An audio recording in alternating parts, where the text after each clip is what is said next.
Halo, selamat datang kembali di channel Mulai Dari Nol. Oke, pada video kali ini kita belajar lagi Laravelnya ya. Kita lanjut, kita masuk ke materi untuk database ya. Kita masuk ke materi untuk seeding. Jadi seeding ya, ini bukan shading. Beda seeding sama shading. Jadi seeding itu fungsinya untuk kita bikin dummy data lah ya. Kalau simpelnya gitu ya. Jadi kalau kita mau tes sistem kita yang hubungannya sama data kan kita butuh data dummy ya. Nah di sini jadi kita bisa masukin data untuk ngetes itu lewat script PHP ya, atau lewat artisan gitu ya. Jadi kita nggak harus nyentuh ini nih gitu ya, nggak harus ke PHP admin gitu. Oke. Jadi sekarang kita buka terminal dulu karena kita mau buka project kita. cd desktop pro Laravel Firewall. Oke, kemudian kita buka code editor kita. Oke, udah kebuka. Nah di sini kita buka ini ya manualnya di sini. Jadi untuk buat seeder itu kita pakai artisan ya, lagi-lagi ya. Jadi perintahnya itu php artisan make seeder. Nah ini nama seedernya apa? Oke, jadi coba kita copy dulu. Kita di terminal sini aja ya. Atau kita buka yang terminal di VS Code deh ya. Ini gue zoom dulu. Kita buka terminalnya. Oke. Nah ini kita akan buat data dummy untuk table yang namanya table jabatan. Karena nanti table jabatan ini kita butuh juga datanya, kita mau buat relasi untuk di Eloquent ya. Kita buat relasi nanti one to one, one to many, dan ya seperti itulah. Oke. Itu kita perlu masukin data. Di sini ada kita namanya jabatan. Jadi kalau misalkan ada dua kata ini pakai camel case ya. Ini kan user seeder. Atau enggak kita buat nggak masalah di sini jabatan seeder gitu ya. Kalau kita enter, si Laravel akan otomatis generate file di folder database nanti nih. Coba ya. Oke. Nah, jadi di sini teman-teman masuk ke root projectnya, kemudian ke database, kemudian seed. Nah, otomatis ini dibuatkan satu file yang namanya sesuai dengan seeder yang kita buat, jabatan seeder. Nah, ini masih kosong. Jadi ini kita sesuaikan dengan apa yang mau kita masukin field-fieldnya ya. Jadi kalau kita lihat di sini di dokumentasinya, coba kita copy aja ya.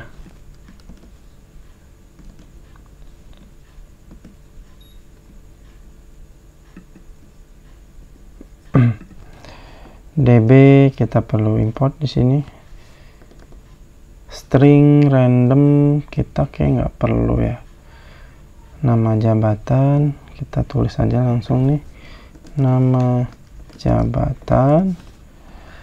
Kemudian gaji pokok, tunjangan jabatan, gaji pokok, kemudian tunjangan jabatan, tunjangan makan per hari, tunjangan transport per hari.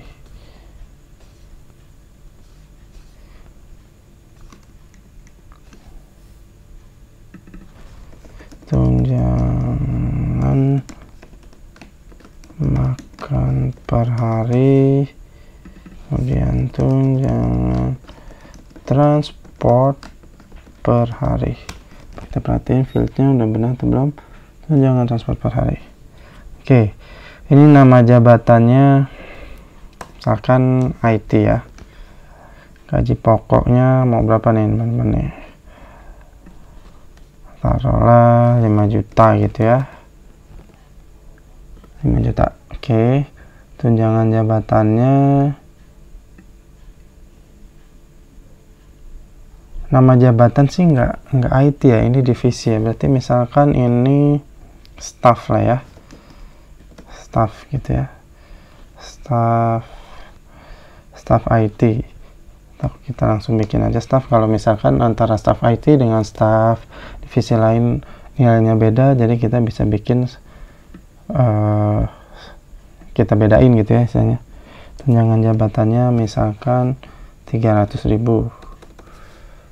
tunjangan makan per hari, jadi misalkan uang makan per harinya 20.000 atau 25.000 ya, transport per harinya kita bikin 20.000, kita bedain aja. Oke. Udah cocok, nama jabatan, gaji underscore pokok sudah cukup. Nah, kalau di sini kan di sampelnya ini pakai helper ya, string random, biar nilainya ini random terus ya, ngacak biar nggak sama. Nah, ini juga pakai helper hash buat hashing si password, tapi itu kita nggak lakuin kayak gini. Nah, habis setelah kita konfigurasi di bagian jabatan seedernya, kita harus lakuin call kita running lah ya, kita running si seedernya. Coba ya, ini teman-teman copy aja, composer dam autoload, di sini ya, Ctrl V, enter. Oke, sip, udah selesai. Ini kalau kita langsung jalanin pp artisan dbseed, masuk kan nih datanya, harusnya sih nggak terjadi apa-apa ya. Nah, karena ada perlu satu langkah yang kita lakuin lagi, yaitu kita call si kelasnya ya. Jadi kita call di sini. Ini kan udah ada contoh ya, ini kita copy aja, kita buka, call tadi namanya jabatan seeder,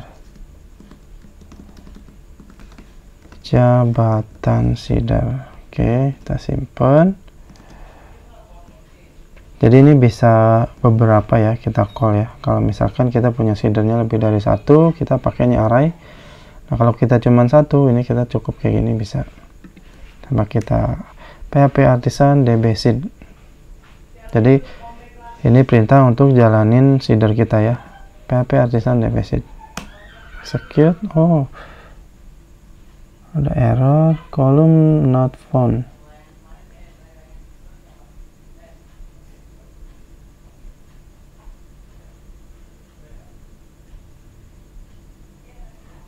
Nama jabatan invite list.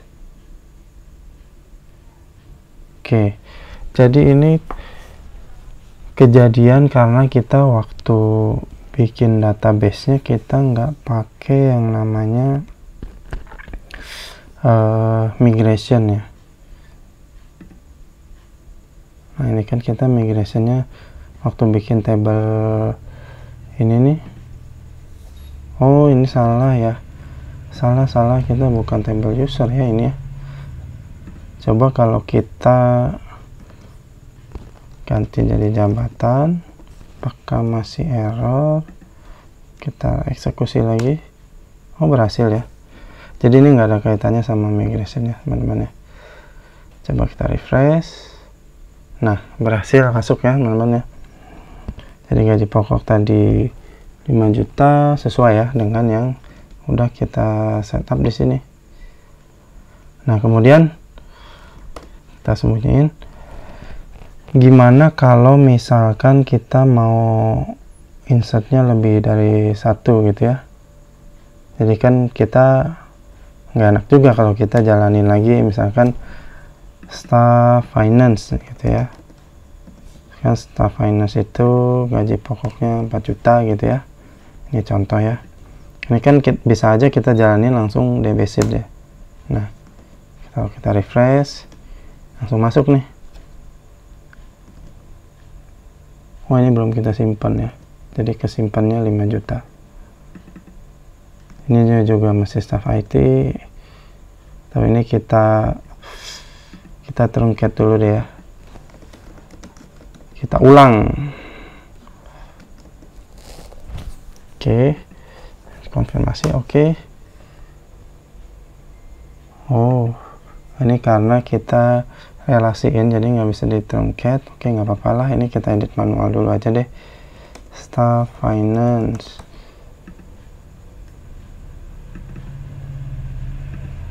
Rp4 juta. Oke.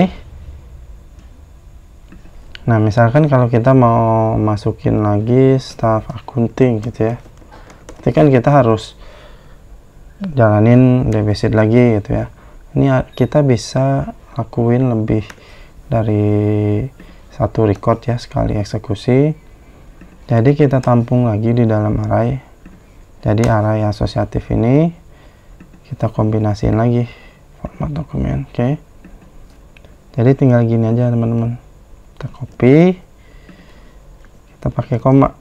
Nah, tadi kan staff accounting, misalkan staff HRD gitu ya. Staff HRD misalkan kita bedain aja 3 juta, staff accounting 3.500.000. Misalkan seperti ini ya. Ini hanya contoh ya untuk angka-angka ini. Secara tunjangan kita samain aja. Kita simpan. Kemudian kita jalanin deposit, harusnya ini masuk 2 record ya teman-teman ya. Oke, coba kita cek, kita refresh. Nah, udah berhasil. Jadi kayak gitu teman-teman untuk depositor. Jadi kan lebih kerasa ya, mudahin kitanya. Jadi saat kita butuh data dummy, ini kita nggak harus manual insert datanya ya. Jadi kita bisa lewat codingan kita. Kita bisa pakai seeder fitur yang udah disiapin sama Laravel. Nah, mungkin di video selanjutnya kita akan belajar untuk relasi ya. Jadi karena si jabatan ini akan berelasi dengan tabel yang namanya karyawan ya. Kalau kita lihat, nah di sini ada divisi ID sama jabatan ID. Jadi ini akan berelasi. Kita akan belajar relasi nanti. Oke, untuk video kali ini gue rasa cukup sampai sini dulu. Terima kasih teman-teman yang udah nonton. Buat teman-teman yang kalau nggak mau ketinggalan video-video updatean selanjutnya, teman-teman silahkan subscribe channel ini, supportnya dengan subscribe aja. Oke, sekali lagi terima kasih. Gue pamit diri, kita ketemu lagi di video selanjutnya.